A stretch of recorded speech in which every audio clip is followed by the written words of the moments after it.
Bring an end to airborne contaminants in your car with the new cabin filter from Filterheads.com.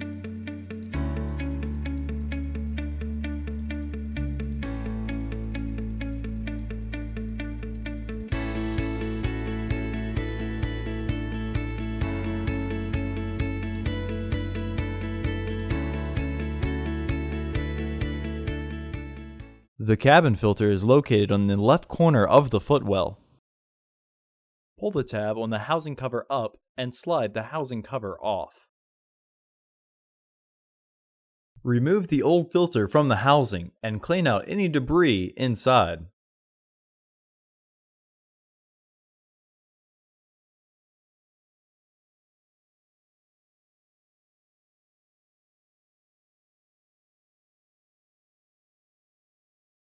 It may be easier to install your new AQ1228C filter into the housing by pinching the sides of the filter, with its airflow indicating arrow pointing towards the back of the car.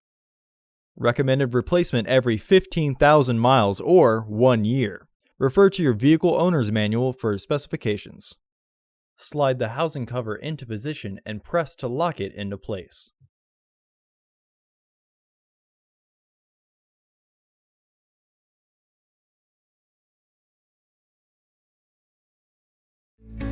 Visit our website to order your filter to ensure that it fits.